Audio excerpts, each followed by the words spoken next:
Selamat pagi Jemaat GP Kris yang dikasihi Tuhan. Berjumpa lagi di dalam renungan pagi GP Kris Pangkal Pinang. Sebelum kita memulai aktivitas kita pagi hari ini, saya sekali lagi kembali mengajak jemaat untuk kita sama-sama membaca dan mendengarkan renungan firman Tuhan. Sebelum kita mendengarkan renungan firman Tuhan, mari terlebih dahulu kita berdoa. Bapa di surga, terima kasih untuk anugerah dan kasih setia Tuhan yang berlimpah bagi kehidupan kami, sehingga kami boleh melewati satu malam dan kami boleh tiba pada hari yang baru ini, itu semua karena anugerah Tuhan bagi kami. Bapa di surga, sebelum kami melakukan segala aktivitas kami pada hari ini, mohon kiranya Tuhan boleh menolong dan menyertai kami melalui pendengaran akan firman Tuhan hari ini, agar hidup kami senantiasa berkenan di hadapan Tuhan dan semakin hari semakin serupa dengan Kristus. Terima kasih Bapa di surga, di dalam anak-Mu Yesus Kristus kami berdoa. Amin. Ya, jemaat yang dikasihi Tuhan, renungan firman Tuhan pagi ini saya ambil dari kitab Amsal pasal 21 ayat 3 dan ayatnya yang ke-21. Sekali lagi firman Tuhan dari kitab Amsal pasal 21 ayat 3 dan ayatnya yang ke-21. Saya akan membacakan firman Tuhan ini kepada jemaat sekalian. Firman Tuhan di dalam Amsal pasal 21 ayat 3, melakukan kebenaran dan keadilan lebih dikenan Tuhan daripada korban. Kemudian di ayat 21, siapa mengejar kebenaran dan kasih akan memperoleh kehidupan, kebenaran, dan kehormatan. Amin. Tema renungan firman Tuhan pagi ini saya berikan tema dikenang dan diperkenan oleh Tuhan. Jemaat yang dikasihi Tuhan, beberapa ayat di dalam Amsal 21 ini sebetulnya berisi dengan petua. Petua itu bukan sekedar nasihat biasa, tapi petua itu adalah hikmat yang lahir dari pengalaman hidup, khususnya dari pengalaman hidup yang sudah disaring oleh kehidupan yang takut akan Tuhan.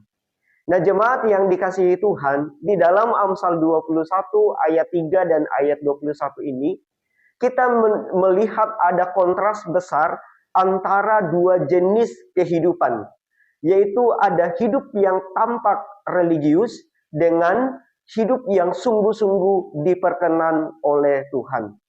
Nah, di dalam Amsal 21 ayat 3 ini menunjukkan kepada kita bahwa melakukan kebenaran dan keadilan lebih dikenan Tuhan daripada korban.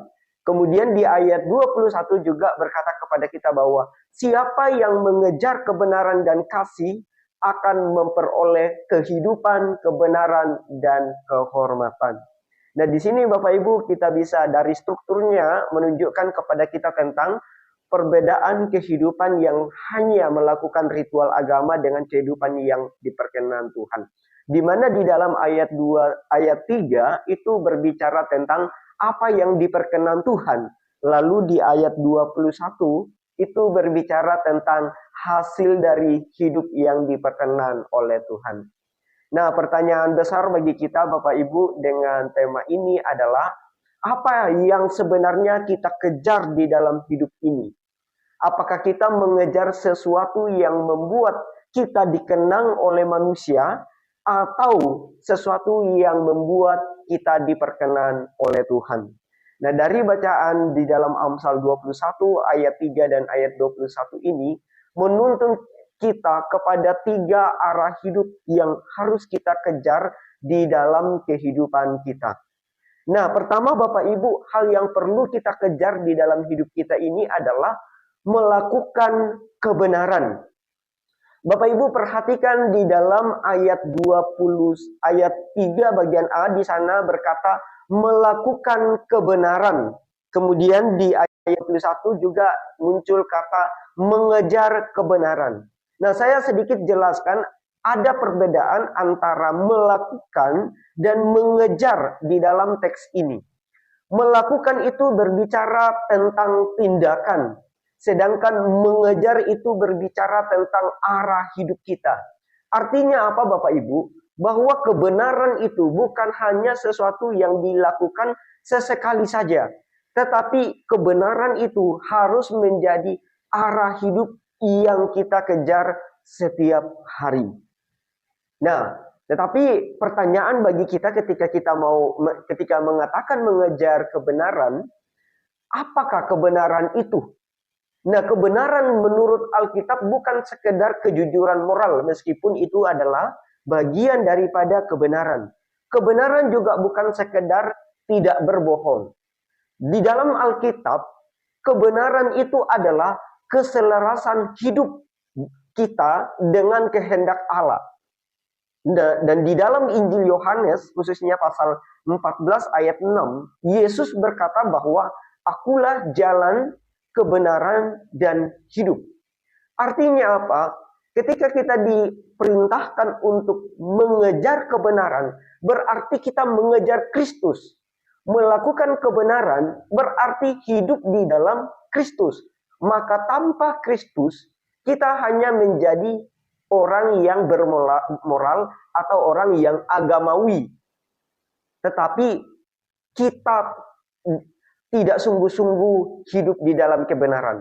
Tetapi dengan Kristus, maka kita menjadi orang yang dibenarkan oleh Allah. Nah, mungkin kita bertanya Bapak Ibu, mengapa kita harus mengejar kebenaran? Jawabannya Bapak Ibu, karena kita ini hidup di dunia yang bengkok. Kita hidup di dalam sistem yang tidak benar.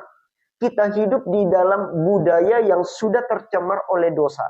Kita hidup di dalam lingkungan yang tidak benar.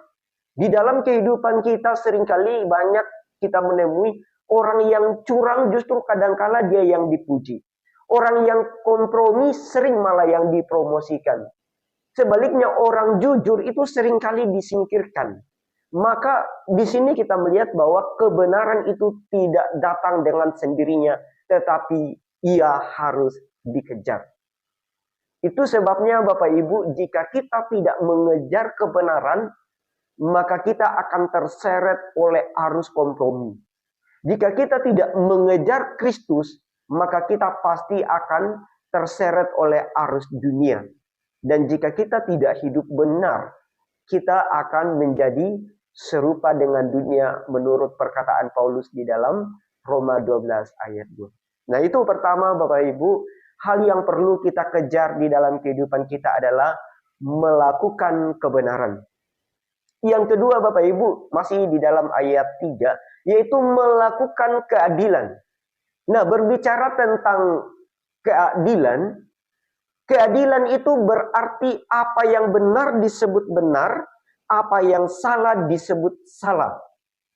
Selain itu, keadilan juga berarti kita memberi kepada orang setiap apa yang menjadi haknya. Nah, sebagai jemaat Tuhan, maka kita harus bertanya, apakah kita adil di dalam perkataan kita, ataukah kita justru memutarbalikkan fakta demi kepentingan diri kita sendiri? Apakah kita adil di dalam penilaian kita, atau kita berat sebelah karena suka dan tidak sukanya kita terhadap seseorang? Apakah kita adil dalam keputusan kita, atau kita hanya membela yang menguntungkan diri kita sendiri? Ini mengapa pertanyaan ini penting Bapak Ibu? Karena keadilan itu bukan diuji ketika situasi menguntungkan bagi kita. Tapi keadilan selalu diuji ketika kita punya kesempatan untuk berlaku curang, tetapi kita memilih takut akan Tuhan. Karena itu Bapak Ibu, cara kita merespon sesuatu itu menentukan apakah kita hidup di dalam kebenaran atau kepahitan. Cara kita merespon sesuatu itu menentukan apakah kita hidup adil ketika kita diperlakukan secara tidak adil, ataukah kita membalasnya dengan kejahatan dengan kejahatan. Tapi perlu kita mengingat Bapak Ibu, orang yang diperkenan Tuhan adalah orang yang hidup tetap adil sekalipun dunia tidak adil kepadanya. Nah, itu yang ketiga Bapak Ibu. Kedua, kita harus melakukan keadilan. Nah, yang ketiga yang perlu kita kejar adalah melakukan kasih. itu muncul di dalam ayat 21, ada satu unsur yang penting ditambahkan, yaitu kasih. Perlu kita memperhatikan Bapak Ibu bahwa semua orang pasti membutuhkan kasih. Tidak ada orang yang tidak membutuhkan yang namanya kasih. Tetapi masalahnya tidak semua orang mampu mengasihi. Nah, di dalam iman Kristen, kasih sejati itu bukan kasih karena, tapi kasih di dalam Kristen itu adalah mengasihi walaupun. Nah, ada bedanya antara mengasihi karena dengan mengasihi walaupun. Bedanya seperti ini. Jika saya mengasihi karena seseorang baik kepada saya, itu sebetulnya transaksi Bapak Ibu. Tetapi, jika saya mengasihi walaupun ia melukai saya, itulah kasih sejati, itulah anugerah. Nah, di dalam Roma pasal 5 ayat 8 dikatakan bahwa Allah menunjukkan kasih-Nya kepada kita oleh karena Kristus telah mati untuk kita ketika kita masih berdosa. Nah, di sini kasih yang sejati betul-betul ditunjukkan bahwa Allah mengasihi kita bukan karena kita layak, tetapi Ia mengasihi kita walaupun kita masih berdosa. Nah, itu yang ketiga Bapak Ibu yang kita perlu kejar di dalam kehidupan kita. Jadi Bapak Ibu, sebagai penutup dari renungan Amsal 21 ini, sekali lagi mengajarkan kita untuk mengejar kebenaran, kasih, dan keadilan. Karena orang yang mengejar hal demikian akan memperoleh kehidupan, yaitu hidup di dalam persekutuan dengan Allah. Kemudian ia memperoleh kebenaran, yaitu status benar di hadapan Tuhan. Dan kehormatan, yaitu pengakuan daripada Tuhan. Tetapi perlu kita ingat Bapak Ibu, semua yang kita dapatkan ini, baik itu kebenaran maupun penghormatan, itu bukan karena hasil usaha kita, tapi itu adalah anugerah Allah di dalam Kristus. Sekali lagi, kita tidak diperkenan karena kita layak atau sempurna, tapi kita diperkenan karena iman kita kepada Kristus yang membenarkan kita itu. Karena itu Bapak Ibu, sekali lagi, Kristus adalah kebenaran kita. Kristus adalah keadilan kita yang menggenapi hukum Tuhan. Dan Kristus adalah kasih yang menyelamatkan kita. Maka tanpa Kristus, kita tidak mungkin diperkenan oleh Tuhan. Tetapi dengan Kristus, di dalam Kristus, kita akan diterima, dibenarkan, dan dikasihi oleh Allah. Demikian renungan firman Tuhan. Kiranya Tuhan memberkati kita. Amin. Mari kita berdoa. Bapa di surga, kami bersyukur untuk renungan pagi ini yang boleh mengingatkan kami akan kehidupan yang dikenang dan diperkenan oleh Tuhan. Kiranya Tuhan, Engkau boleh memampukan kami dengan anugerah-Mu yang mendahului tindakan kami, untuk kami boleh menghidupi kebenaran firman-Mu, mengejar kebenaran, keadilan, dan kasih, supaya melalui anugerah Tuhan di dalam kehidupan kami, kiranya kami boleh mendapatkan perkenanan Tuhan. Bukan sekali lagi, bukan karena kami layak, bukan karena kami baik atau memenuhi syarat, tetapi hanya karena anugerah Tuhan semata bagi kami yang memperkenan kami di hadapan Tuhan. Terima kasih Bapa di surga, terpujilah nama-Mu. Di dalam anak-Mu Yesus Kristus, firman yang hidup, kami berdoa. Amin. Ya, demikian renungan firman Tuhan pada pagi hari ini.